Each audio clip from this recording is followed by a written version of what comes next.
to work on EJ.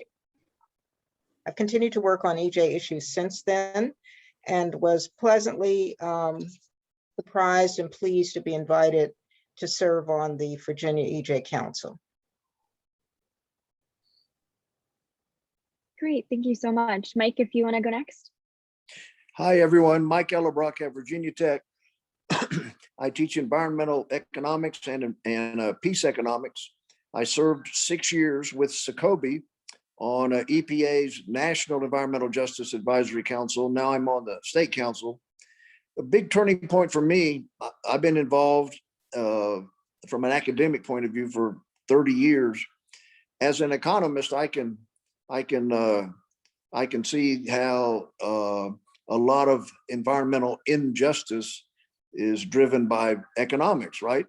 Wealthy people can afford cleaner, greener, safer places than less wealthy people. But the turning point for me came when I saw the data that showed that at all levels of income, poor, middle, rich, at all levels of income, Black and brown citizens are disproportionately exposed to environmental hazards and environmental injustice relative to white citizens at all levels of income. That really changed my thinking on the whole matter, because that means indeed it's not just about economics and income and education level. It's also about racism and ethics and cultural values. So here I am, happy to be a part of this. Thank you so much. Meryem, you can go next. Hi, everyone. My name is Meryem Karad, and I serve as the Assistant Secretary of Natural and Historic Resources for Governor Northam. My involvement with the environmental justice movement started with my time with Governor Terry McAuliffe in 2016, where we helped stand up the first Environmental Justice Council, the state level in Virginia, with the support of many of the advocates that you see here, as well as folks that I think between the different environmental groups, as well as the EJ Collaborative and other folks who really kind of, I saw, make a difference and make a way for Virginia to have a seat at, or to provide a seat at the table on these very important issues. And so I've continued to work on these issues since. I've seen them in various different ways affect other agencies, other departments, other than the environmental departments that we are talking about, or the ones that kind of deal with the climate and clean air policy, resilience and climate change. And, in the last 4 years, I've really seen in a way in which an array of issues fall into these efforts, and how environmental justice really kind of sets the standard for meaningful involvement in kind of the community outreach that we need to be doing at all levels. And so my role really is to support this from the state level and try to provide as a liaison for both the state and the government on some of these issues to the advocates, as well as provide a connection to be able to make recommendations and so on and so forth. And so we've seen some of this grow into historic justice and thinking about how historic preservation falls into some of this work, and other things, as well as resilience. And so my journey here has really just been to help make the connection to the state. Great, thank you so much. And Faith as well. Good afternoon. I'm Faith Harris, and I'm Assistant Professor of Theology at the Samuel DeWitt Proctor School of Theology at Virginia Union University, where I teach religion and theology and a course in creation care. I am co-director for the Virginia Interfaith Power and Light, and our mission is to collaborate among people of faith and conscience to grow healthy communities by advancing climate and environmental justice. I serve as co-chair for the Virginia Council on Environmental Justice, and I've been a member of the council from its first iteration. My organization, Virginia IPL, was among a group of organizations now known as the Virginia Environmental Collaborative that urged Governor McAuliffe to establish the council to address the many environmental injustices across the state of Virginia. And I've been a citizen environmentalist my entire adult life. And I've worked either as a volunteer or in my role as educator administrator at the university level on environmental issues for the past 25 years. As well as a minister of the, I also have made that a focus of my ministry for the last 25, 30 years as well. So I'm happy to be here today and thank you for the opportunity to be a part of this panel. Thank you all so much. So I do want to begin with, we will have some discussion questions that we run through, but we do save around 30 minutes at the end for audience Q&A. So anybody in the audience, please feel free to drop any questions you have in the chat. You can use the Google platform, the Zoom chat, and we will flag those at the end of the session. So with that, we can jump into some discussion questions. The first thing we wanted to discuss is in an area faced early colonization and later became a Confederate state, Virginia has a particularly violent history regarding Indigenous and African American peoples. How has this particular history shaped the present day landscape of environmental justice in Virginia, and how does the council aim to uplift these people? We can start with Mike, if that's all right. Sure. Folks, I meant to add in, I'm also an ordained Catholic deacon, and I admire my sister minister, Faith Harris, here in a major way.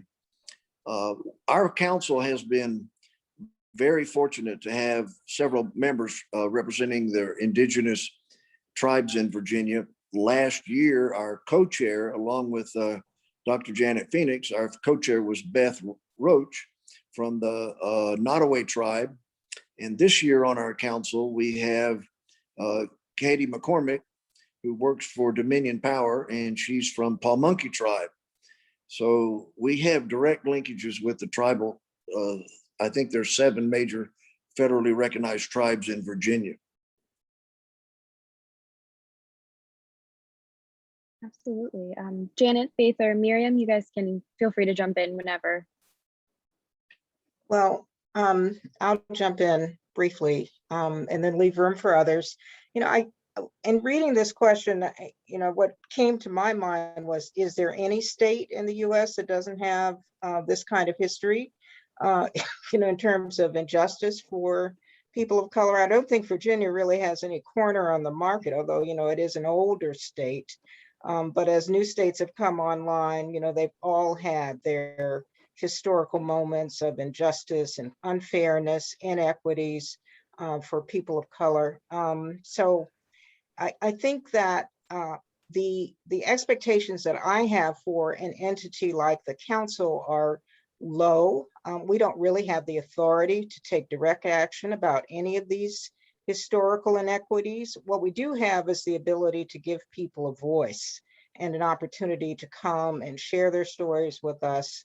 And then we have the ability to reach out to various governmental entities to try to get information and kind of create a dialogue and shine some light on the issues.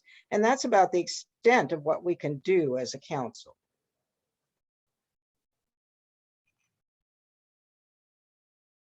So I'm happy to jump in here. Well, I recently made the statement to someone that Virginia has a special obligation to address environmental justice because of its history as the capital of the Confederacy and because it has built its wealth on slavery and subjugation and the practical eradication of indigenous populations.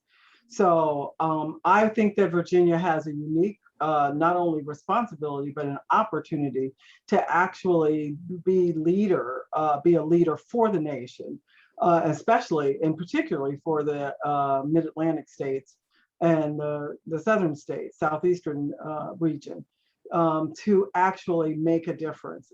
It has done so before in very negative ways by being the capital of the Confederacy and by having been, you know, at one point the largest importer of human beings and as slaves and making them slaves from Africa, as well as the eradication and warring against the indigenous peoples who welcomed colonialists in the early 1600s. So I would say that Virginia has a unique responsibility, but it also has an opportunity to pivot and to be a leader in this country for environmental justice. And so that's what I would like to see Virginia take up and take that responsibility seriously.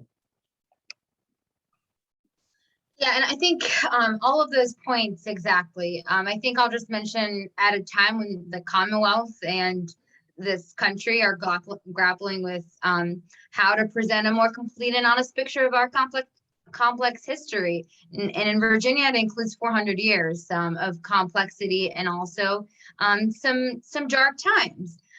So I think it's important that we must work to enhance both our ability to do some of this work. And I agree with Faith. And I think the governor agrees that it's a particularly important burden for Virginia to, as a Southern state and as a Southern state leader on some of these issues, as we strive to be leaders on climate and air and clean air efforts, and really looking through some of the stuff with an equity lens. And I think it's no secret that a lot of the efforts that we have been embarking on the last couple of years in Virginia have particularly been through an equity lens. We just hired our first ever director of, cabinet level director of the Office of Diversity, Equity, and Inclusion. And I think as it pertains to environmental justice, that was one of the very first meetings she went to. I think that's to say that as we shape our present day landscape and think about some of these issues and think about environmental justice, it lends itself to talking about other social issues. And so whether that's historic justice or other social justice issues that we need to think about, I think it all comes hand in hand. I think what's been very clear about some of the issues that we deal with on an everyday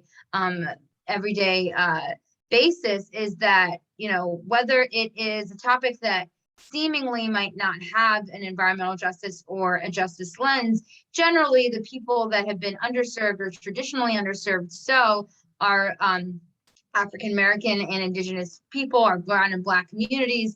They're the ones that have been disadvantaged the most, and especially through this pandemic, it's been more clear than ever. So I think, you know, we aim to uplift these voices by giving them, as Janet mentioned, a seat at the table through the council.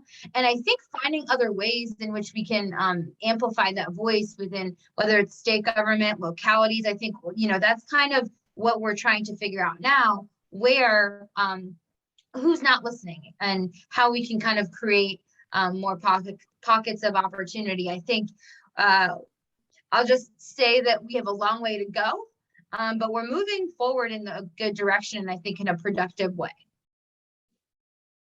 Thank you so much for these answers. I think, yes, it's such an intersection of a number of issues. We'll move on to Governor Ralph Northam established the Virginia Council on Environmental Justice by executive order in 2019.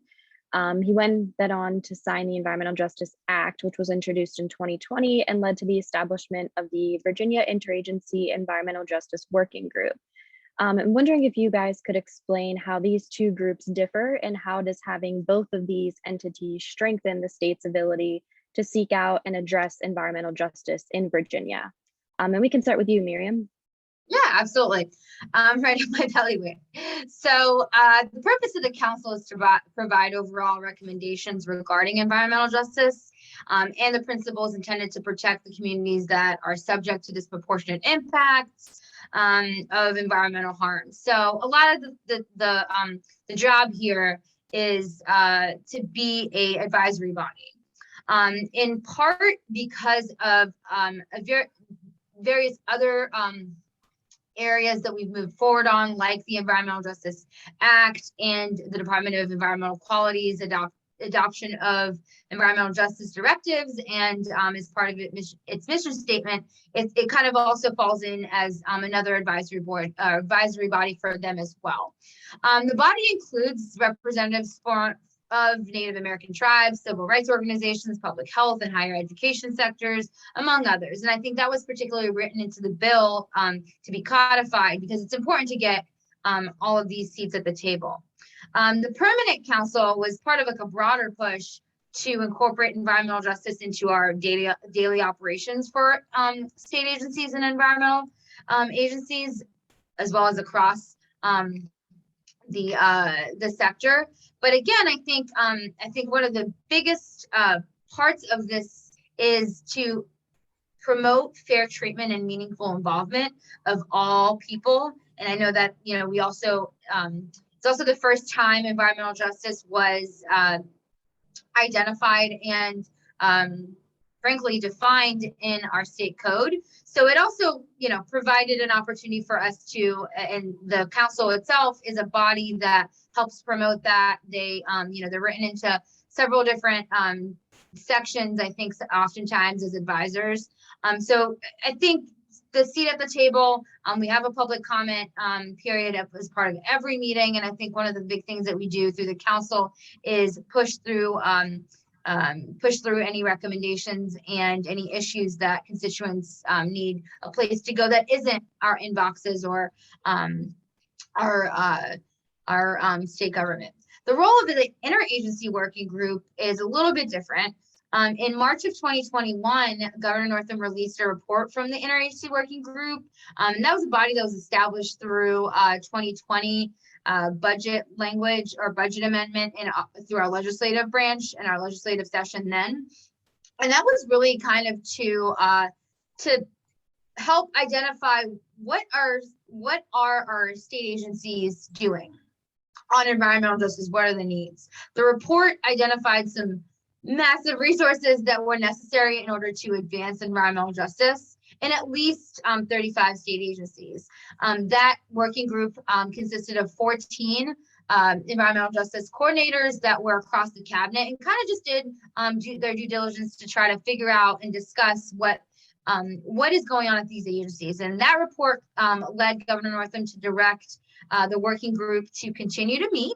It is now under the Department of Environmental Quality, and our director of DEQ, David Paler, is leading that effort, and we just kicked it off. And I think the goal here is to work towards maximizing our state resources, research, technical assistance, and so on, for the purposes of carrying out the Environmental Justice Act. So it's an opportunity for all the state agencies, and I think even you know, trying to incorporate some of the localities too, to solicit, you know, comments on what we're doing at the state level, to have a place for them to sit and talk through some of these issues, to continue to assess the processes and the resources, and to kind of push through this idea that environmental justice is a responsibility of not just one agency, but across state government.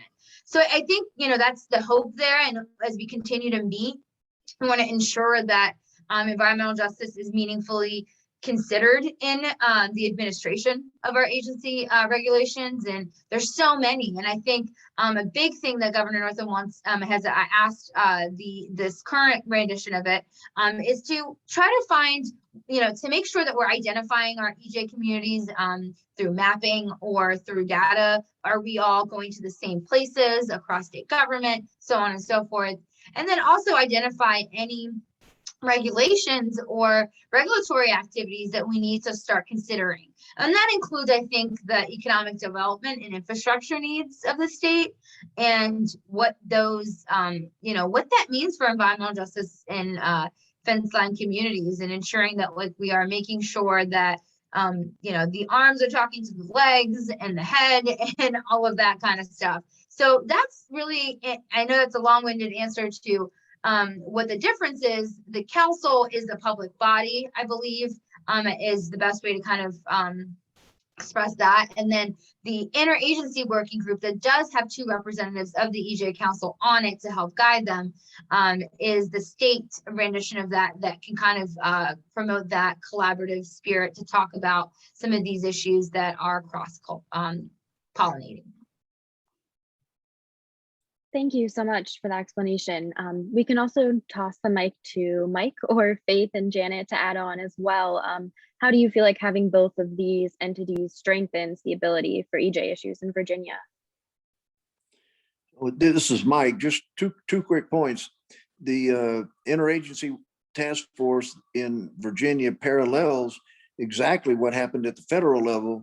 EPA, the Office of Environmental Justice, spent a couple years coordinating the federal interagency working force to see what all the different federal agencies, there were like 22 people, I think, on that interagency workforce to coordinate how all the different federal agencies would be in compliance with President Bill Clinton's executive order in 1992, executive order, 12898, I think it was, requiring all federal agencies to take EJ into account in all of their business matters. And my second point is just for a matter of record for anyone who may not know, the closed captioning misspelled David Paylor's name. Our director of DEQ, Meryem, was mentioning he's been a visionary leader in this effort. His last name is not Taylor, it's Paylor with a P as in Patrick, if you ever need to get a hold of him. Thank you. Yeah, so I will jump in here as well. Both agencies have, or both legislative entities have the potential to strengthen the state's ability to address EJ. But there are weaknesses in both legislative actions. Currently, I would have to say that the interagency working group has yet to meet its potential. Efforts were made in this past General Assembly session to strengthen the language of the EJ Act, to define what agencies were covered and to codify the interagency working group so that its work could be permanent. And that way it would give adequate time available for the interagency working group and attention to the various agencies so that they would have the time to develop their goals and objectives and begin the implementation needed to create EJ policy and in their agency actions. And we will not achieve EJ, environmental justice, in the state of Virginia or anywhere without every agency with permitting or in some way has its work impact quality of air or water, soil, or conservation efforts, and where its work impacts human health, if they don't adopt and develop and adopt EJ policies for their work. The legislation that failed would have also have provided clarity and definitions for cumulative impacts, as well as air quality testing, which would provide the necessary information that the interagency working group needed to do its work. So we were very disappointed that that did not happen. Unfortunately, the bills didn't pass, but of course, we continue our work. The EJ Council, as an advisory council, also was charged to hear the EJ concerns from the public and research EJ issues across the state and make recommendations to the governor in an annual report. And the council's greatest weakness, I would say, comes from the difficulties, albeit exacerbated by COVID-19, the pandemic, but to meet and communicate among its members. And there are a number of areas of frustration that I think that the council members would agree that we would love to see, figure out how to navigate some of those communication issues and also getting information in a timely way. But we think that these are all critically important to strengthening our work and to be able to actually achieve environmental justice for the state. So that's my take on that. If I could just add a couple of points. I think an entity like the council functions best when when internally it has good cross-sector and grassroots representation, and then externally when there is visibility about its actions. So in the very first iteration of the council, I felt that we were better constructed, if you will, in terms of the grassroots representation. I see less of that now in the current iteration of the council. And so I think that's an area for growth. I know there are a couple of spots that are going to have to be filled soon. And I'm hoping that those can be filled with people who really have their roots in issues that are community-based and can bring that experience to the conversation internally at council meetings. Externally, I think that when we have really robust public comment, and well-prepared public comment. When people come to us having prepared written comments that they submitted to us, that really clearly articulate what the issues are and the obstacles are that they're facing, then that gives us the ammunition, if you will, to be able to do our work best. And then when we're able to actually go to different parts of the state, to communities that are impacted, then that also is very helpful, because we tend to attract others, whether it's media or members of the administration or agency representatives. There's a lot that kind of comes with a site visit that the council can do. So I think that is our opportunity to improve the external facing part of our operation. But we are just advisory. But we do have some power. We have no authority, but we do have some power, in the sense that we have that ability to really shine a light on the issues and to articulate the issues in the form of recommendations, but also in the form of the discussion that takes place around our concerns and our conversation about the communities that are really being adversely affected. Thank you all for those responses. That was great. I do want to kind of almost seamlessly transition into what you each believe would be the council's biggest victories and biggest challenges to date. Also, any specific priorities or initiatives that everyone wants to focus on moving forward. We can start with you, Mike. One of the major achievements, I think we probably would all agree on, is we spoke up forcefully on behalf of the Union Hill community, which was central to the location of a huge compressor station planned for the Atlantic Coast Pipeline. And that community rallied themselves and worked with our council to give voice to the injustice of how that giant compressor station was being forced upon them. And as we all know, eventually Dominion withdrew the whole Atlantic Coast Pipeline. But I think we did our job, at least representing the folks at Union Hill community, plus raising some other ethical issues with regard to natural gas pipelines and whether or not they're going to be required to include expensive odorants to give warning before there might be a leak.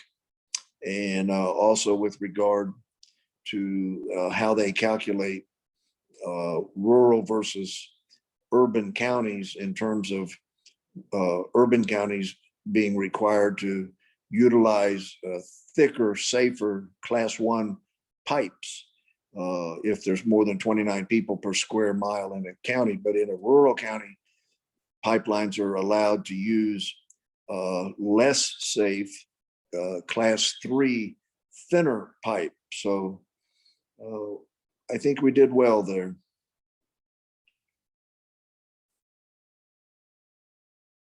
Great, thank you so much. Janet, if you'd like to go next. Yeah, I would agree with Mike. I think we were really at our best in the work that we did on behalf of the Union Hill community. And I'm hoping that we can, take that model and apply it, to C5, to Wegmans, to the southwest of Virginia. I mean, there are a lot of hot spots, if you will. Hampton Roads. There are a lot of places that could use that level of attention. And so I'm hoping that we're able to do that in the coming months. Great, thank you. Faith? Yeah, I'm not sure that I would like to claim victory for the council, but I would agree that the Union Hill community of Buckingham County was victorious in protecting a historic freedmen's community, their pristine quality of life, and their ability to continue to breathe fresh air, and to not be concerned about their quality, their water quality as well. And so, we met some wonderful people in Buckingham County, and they Many of them had worked their entire lives and saved money and built lovely homes, and to have it threatened, one of the members of the community, she would have had that compressor station only feet behind, only 100 or so feet behind her home. And she had worked all her life and saved her money and built a lovely little home, and was, had planned to write poetry for the rest of her life. And here, this major intrusion and a threat to that. So that was a win for that community, and I'm very happy that we were able to take part in that. But I would count it successful. I would count the EJ, the Environmental Justice Council, successful when we make recommendations to the governor, and that when they are acknowledged first by the governor and the governor's administration, that we get some feedback and some engagement with the council on those recommendations, and so that there would be a meaningful back and forth, and that they were accepted and implemented with the acknowledgement that those changes and those recommendations came from the council. To date, we haven't seen this kind of synergy with the council and the administration and the agencies, and that's what I think we all would like to see. Ideally, the council's work, over the next iterations. I would love to see that. In our first report to the then Governor McAuliffe, because remember, the first council iteration was an executive order by Governor McAuliffe. The council recommended a moratorium for all new fossil fuel infrastructure. And we made that recommendation again this year by letter in the first or second meetings, I don't remember which. But by far, a moratorium on new fossil fuel infrastructure would go a long way in achieving environmental justice for Virginians currently threatened by proposed pipelines, compressor stations, and frack gas burning plants, energy producing plants. And so environmental justice, again, we know what it means. It means the fair treatment and meaningful involvement of every person, regardless of race, color, national origin, income, faith, or disability, regarding the development of implementation or enforcement of any environmental law. And so I think we will be successful when we can say that we've been able to help the state of Virginia achieve that throughout its agencies and policies and laws. Yeah, I couldn't agree with more. I couldn't agree with all of that anymore. I think one of the things that I'll also just mention is one of the biggest victories is codifying the council. I think although there is a lot of work left to do, and frankly, like there's a lot of structure that we're trying to build here. I'll mention that, like in the sense of how these types of bodies work. For an example, Governor Warner in 2001 created the Asian Advisory Board, the Virginia Asian Advisory Board, and it took a number of years for them to get a structure in order. And I think we've seen that with the Environmental Justice Council of trying to figure out how to meet. And I think, it's interesting, until very recently, we didn't have subcommittees at some of these, even the Asian Advisory Board. They really just kind of met, provided recommendations, so on and so forth. And the way in which we've seen over the last 20 years, more so the last 10 years, some of these advisory boards really take on a very important and I think structured approach to their decision making and how they make their recommendations to the governor. And I use that example as this is just the first year of the council and the first year in a COVID year, or rather 2 years here. And I think one of the biggest victories to this point has been codifying it, but I share the sentiment that there's a lot of work to do. There's a lot of learning how to work together, learning how to listen, and also learning how to, whether it's implementing the little things, kind of figuring out how to best approach some of these issues. And I think we have the governor's ear, I think, in this last round of we're in election year currently in Virginia, and I think it was really important to see that environmental justice made it to the list of issues that our elected officials are talking about. I think that these are really kind of important, monumental things, but they're not necessarily the work that Faith just mentioned that I think needs to be the next level of of effect and priorities here. So I think as the council helps shift and identify specific priorities and initiatives as we move forward, I think that will be very helpful. I think continued engagement is incredibly helpful and kind of giving a voice to those communities that need it, but also kind of, you know, I think with a changing landscape and a changing priorities, you know, dealing with a pandemic, you can imagine that although this is important, people are thinking about, you know, public health is at the top, eviction, all of these things that are really just as important. But we want to make sure that as we talk about these issues, that we are continuing to prioritize environmental justice at the top and making it part of what everyone's talking about. So I think the council's biggest victories is that we've gotten it on the board. Our biggest challenge is how to maneuver, whether it's we're changing priorities, as well as I think figuring out where legislatively we can make change that I think most of us can agree on.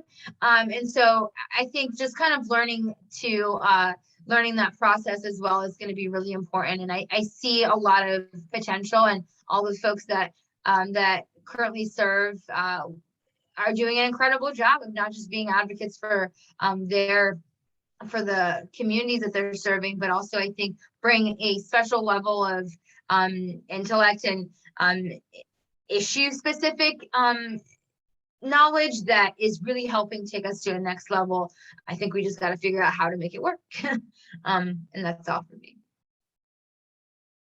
Thank you so much. Speaking of that potential cumulative impacts, Title VI with Civil Rights Act, the Executive Order on Climate Change, and Justice 40 are all really big issues that are happening right now at the federal level and within the US EPA.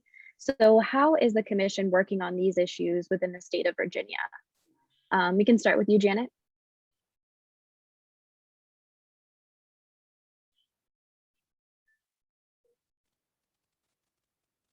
Janet, I think you're on mute. So sorry.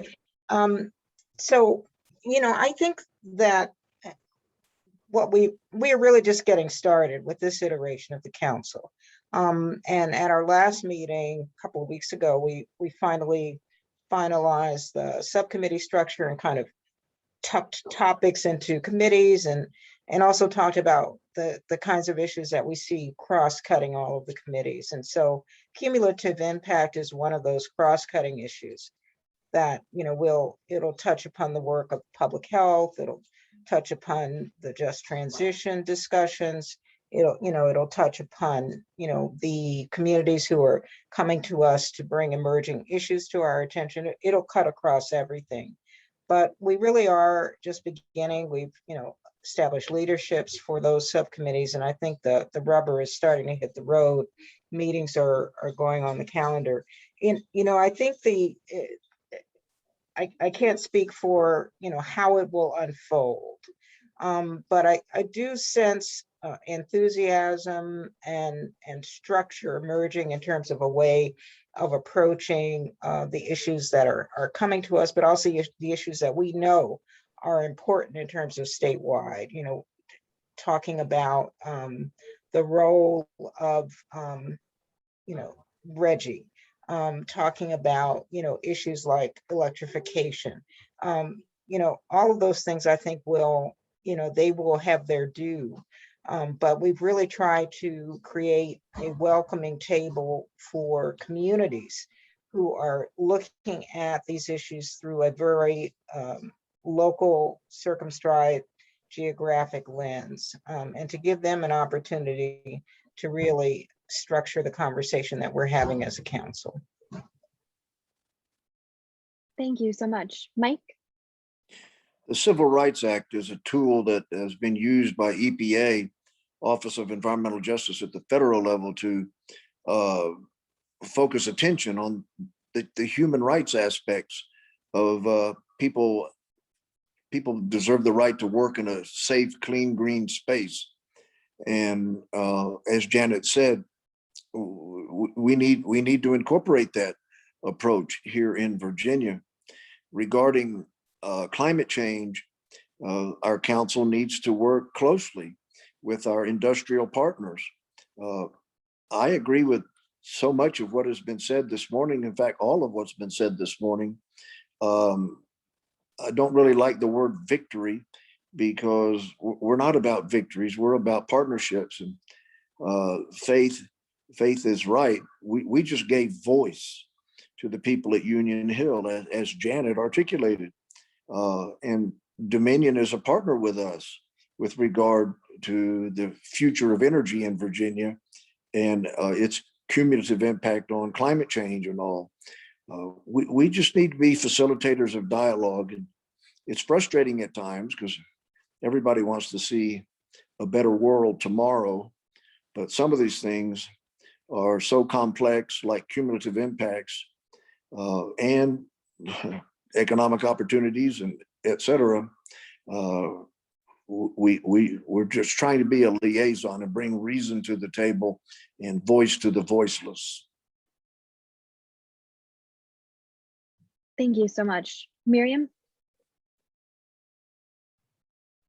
I agree with all that. I think we're about partnerships. I think as we look towards, and whether it's Justice 40 or environmental Justice 40, or kind of several other climate change and climate crisis acknowledgement, I think is really important from the federal government. And we can kind of work from the partnership there. But as we look at the energy sector, I think that's the biggest area right now that we're, looking to have a clear message that we want to make sure that we value people's lives and across the board. And as we revitalize certain economies, and we're thinking about conserving our natural resources, we want to leverage some of these, like a clean economy future also means there's a huge portion of that environmental justice and environmental justice values are built into it. So I think as we lean into our goals, the governor has set through his own executive orders clean energy goals. And I think through our work with the U.S. Alliance, the Climate Alliance, and looking at those state level and state partnership and what other state leaders are doing, making sure that we're doing, we're all moving and, rising together here. I think one of the things about cumulative impacts that keeps coming up in Virginia, and we're learning from the lessons in New Jersey and New York, and our director at DEQ is working closely with other states on figuring out how we can look at a regulatory process to really define that for Virginia.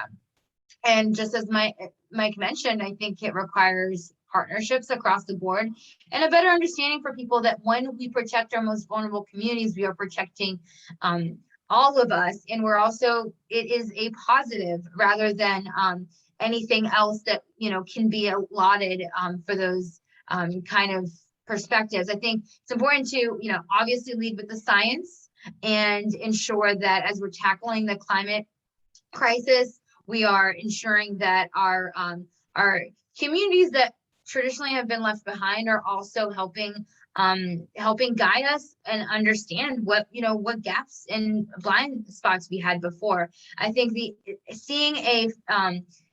seeing the protection and the leadership at the federal level is just absolutely refreshing, and it's really nice to kind of move in our state level to kind of move forward together and know that there are resources. We have the interagency working group will kind of also look at cumulative impacts. I think a numerous amount of work at the state level in Virginia will be done because of the support of the federal government, but also because I think, we've had the opportunity to work across states the last couple of years because we haven't had that federal government leadership. And I think we have realized that our section, even though you might think that, the South really is kind of excited about being leaders here. And, we have partnerships with North Carolina and other folks that I think in the DC, Maryland, North Carolina hemisphere here, we can really lead and tackle with a geographic momentum.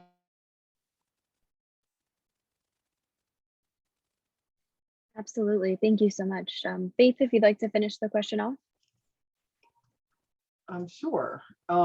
Again, unfortunately, we saw the legislation fail in this most recent session where we were attempting to define and have cumulative impacts included in the code.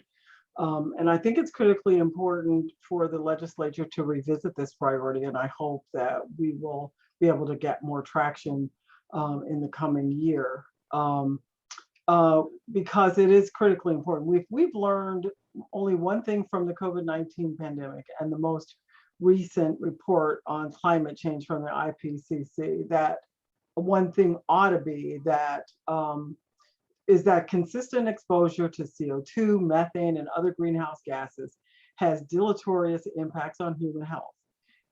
We saw rates among communities of long time that have been, who were long time exposed to these gases to have more critical responses to COVID-19 and higher rates of death. And so we cannot return to business as usual, exposing Black, Brown, Indigenous, and low wealth communities of any background, ethnic background, to these emissions disproportionately. What I hope the council will do is to take up these issues in our subcommittee work, incorporating them into our recommendations. Obviously, the Justice 40 recommends that 40% of all infrastructure monies and all monies going to states related to infrastructure and climate change mitigation should be spent in those very same communities. And I really do hope that Virginia will adhere to that as well. But we don't have time to dither about the reality of climate change or the importance of mitigating these greenhouse gases in these communities. So we have no other choice but to insist that our political leaders pass the legislation, that industry leaders must immediately pivot away from burning fossil fuels for our energy production. This is really, we're really pretty much out of time. And it can't be business as usual. And I really do think that our council has the potential to take up these issues and incorporate them in our recommendations in a way that can make a difference for our communities immediately. And so that's what I'm hoping that will come out of the conversations that we have in our subcommittees and in our final report that we make to the governor and to the governor's administration. Thank you all so much for these great responses and this dialogue. I do want to take the last 20 minutes and just open it for audience Q&A. So my colleague Supraja, she's been fielding some questions. So I'll toss the mic to her, and I'll also note, feel free to continue adding questions. We'll get to as many as we can. Yes, thank you, Rachel. So our first question is from Adam. So he says, the largest uranium deposit in the US exists in Southern Virginia. The moratorium on uranium mining is likely protecting poorer and vulnerable communities in that area of the state from heavy metal wastes and contamination of nearby area and water systems. Having said that, what safeguards exist to prevent a rollback of the uranium moratorium if there is a shift in Virginia government from its current Democratic government to a more Trump-minded body? And we can open the question to the panel as a whole. So anyone who wants to speak on that.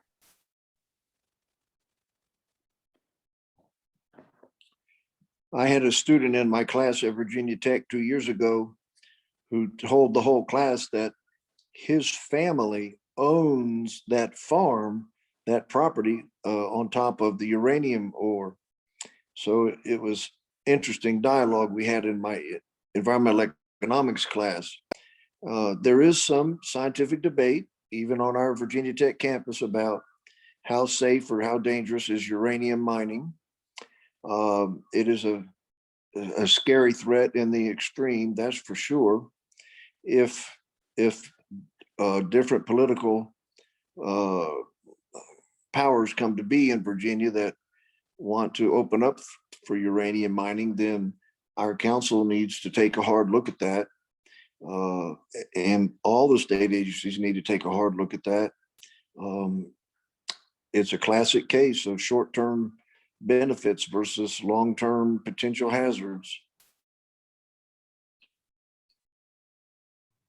Yeah, and Michael, I also add that I think it's important that the safeguards that we have put in place at the state agency levels are also really kind of important in this, no matter who's at the guard, to make sure that we're, we have good people in government. But to your point, I think if there is a shift, you will see, as we did see at the federal level, regulations and the rollbacks come. I think it's important that as we shift Virginia to a clean economy, that we are very, very, I guess, intentional in ensuring that as we look at whether, we're expected to be one of the leaders in wind, in offshore wind here outside of Virginia Beach, and looking at all of these other opportunities and really creating the market for clean energy. And I think as we look at what safeguards exist, I think you'll see that there are some things that when they're legislatively put into law and signed off by the governor, they're there until they're changed. So I think because, 3 branches, so certainly happy that we do have a couple of checks and balances here, but it is a very real threat and it is really important, which is why we want to make sure that we ask our advocates to continue pushing, regardless of who's at the helm, but also, ask our legislators, as Faith mentioned, there's a lot that we could have gotten done last session that we haven't. And so if we, we really can't just lean on one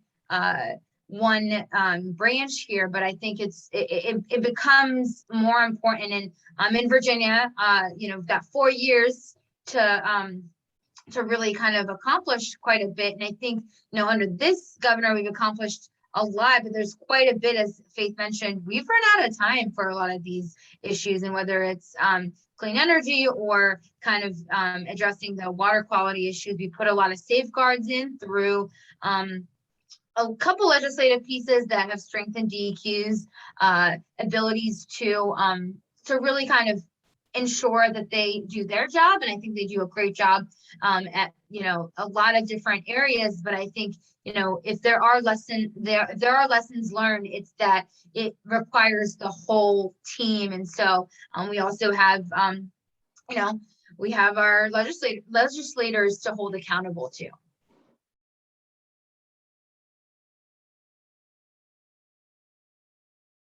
Yeah, I guess I don't really have a lot to say about that specifically, but I do think that all of these issues really come under, for me anyway, let's put it this way, for me, they're ethical issues, right? They are moral issues. What are we to do on behalf of our neighbor to ensure that they have a high quality of life and that they're not exposed unnecessarily to pollutants such as uranium and the poisons and even the process, of mining, right? So these are some of the questions that I grapple with when I'm thinking about these issues. And so sometimes we hear the argument that, oh, you're preventing the opportunity of creating jobs in a sector or in a region. But I always think that we have to ask ourselves, do we have the right to ask this generation, right, to make a decision for the health and the quality of life for the next generation? And so I do think we have to ask those questions, and our legislators need to begin to ask those questions, that they cannot just go into their deliberations only thinking about, what are the, bottom line for industry, or what's the bottom line for business. They have to also, have to consider what does this mean for the quality of life? What does this mean for the future? What does this mean for the next generation? And what does this mean for right and wrong, right? What's good, like the common good? So I do think that those are some of the questions. And I think in the environmental these conversations, we don't often ask the moral question. You know, we have come with our charts and our graphs and our statistics and our science, but, you know, and not to say that science is immoral, but we need to also bring that into the factoring and into the deliberation and conversation. There's that closed captioning again. I think faith meant amoral, not science as immoral. I'll just add that the particular frustration of mine is when we can't get policymakers of all political persuasions involved in this conversation about environmental quality and equity. And so, you know, we really need to figure out how to do that more effectively. Otherwise, EJ becomes this political football, you know, and we'll kind of have these ebbs and swings every time there's a change in the administration. I think we can't really continue down that road. It's just way too dangerous, and there's too much at stake. So, you know, what that means, I think, and I'm not saying that, you know, I've figured out how to do this, but I think what it would mean for us to be able to do it is to figure out how to incorporate the language that, you know, that everyone uses, and figure out how to say what we say in the way that we say it in a different way, so that it resonates with people who perhaps view things differently than we do, so that it becomes it becomes an issue that everyone can embrace a piece of, and an issue that everyone can support, because, you know, we cannot leave communities of color, low wealth communities to suffer because they're viewed as, you know, more sympathetic to one kind of political administration than another. So Praja, how many questions are being posed so we can time ourselves? So I was just about to say that, actually, looking at time, I think we have time for one more question. We have a total of 2 more, but earlier Joyce had asked, is there a Green New Deal in Virginia, and does the council have a role in it?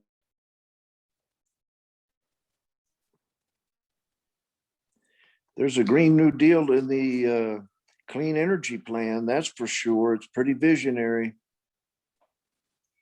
Yeah, there is a Green New Deal in Virginia. I don't know that the council has a role in it.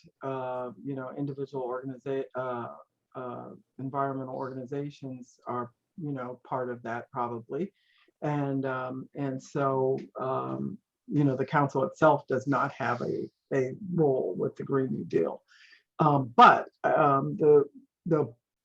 guess the ideal of the Green New Deal is to retool our economy in such a way that it actually includes and incorporates equity and justice. And so, you know, in the new economy, in the clean economy, how do we create an economy that everybody wins? You know, that it's not just a few who make all the money, or it's not the same regions or the same people who benefit, but how is it possible for the economy to pivot to clean energy and include those communities that have heretofore been neglected or left out, but also how do we retool communities that, like for instance, that where coal is being phased out? Well, what about those communities? How do we include, ensure that there are jobs there, that there are opportunities there? So I think the Green New Deal nationally has great potential for helping us think differently about what it means to make this pivot. Yeah, I think there's a myriad of different clean energy legislation that has been passed over the last 2 years. That includes everything from the Community Flood Preparedness Act to the Virginia Clean Economy Act. And I think, you know, you all kind of probably already know I think the main things to note is that, you know, as Faith just mentioned, I think the Department of, or our Department of Energy is taking a lead on looking at how to establish those renewable portfolio standards and what that looks like. Establishing energy efficiency standards, 25% we have identified, or we have allocated in the legislation to go to low income energy efficiency. And so, and advancing offshore wind, advancing solar and distributed generation as well. I think that there are pieces of it that really have generated, or not generated, but been really worked on in Virginia for some broader goals here. And I think that together with both kind of understanding climate change also affect our sea level rise, which is why our resilience efforts, and the governor will be putting out the Coastal Resilience Master Plan, Virginia's first ever, and the first state, or in the South, or not in the South actually, in the Atlantic, to have one forward. I think we're really looking at what Texas and Louisiana have done on that front. And then really kind of what we've done is create this flood preparedness community fund to try to fund some of these projects at the local level that have like low interest, you know, loan programs and kind of help address some of these recurrent flooding. So that's all to say that like the Clean New Deal ideals are really have taken root in Virginia, and to the extent that we've been able to put it to work, and to really, as Faith mentioned, I think kind of making sure that as we're talking about jobs, we're talking about jobs for those folks that may not have jobs because of the transition.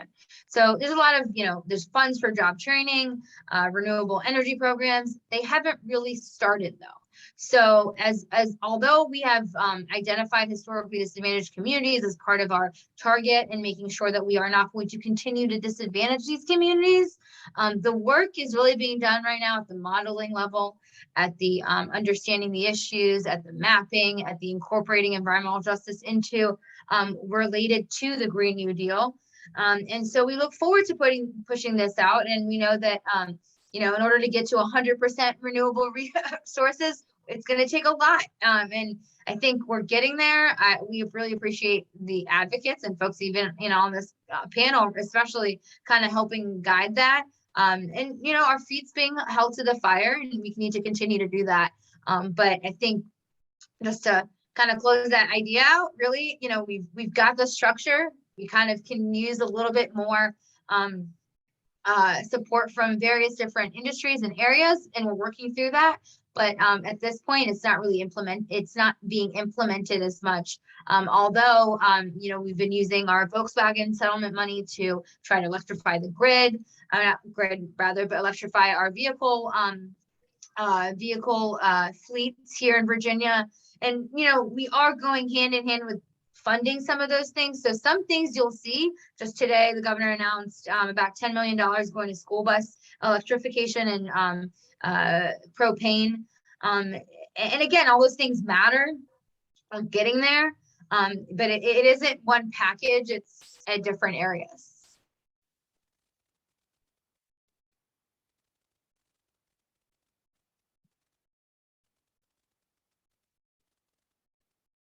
Janet, is there anything you'd like to add?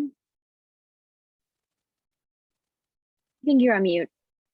Not on that point, but perhaps if you'll give us an opportunity to make closing comments after the questions are done. Absolutely. I think right now would be a great time. So I guess my closing comment would be that I think this process of having a council that gives communities an opportunity to come and speak with, you know, representatives, those of us who are, you know, representing, and to share information about the EJ issues they're really facing on the ground is a wonderful responsibility that we have. And I hope that having that responsibility will give us an opportunity to really help communities have a voice and help them to participate in the process more effectively so that the concerns can be addressed.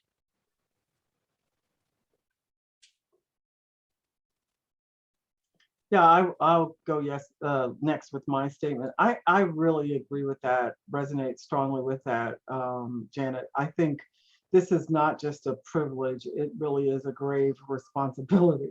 And I feel very sober about it. I'm very passionate about it. I think it's really critically important.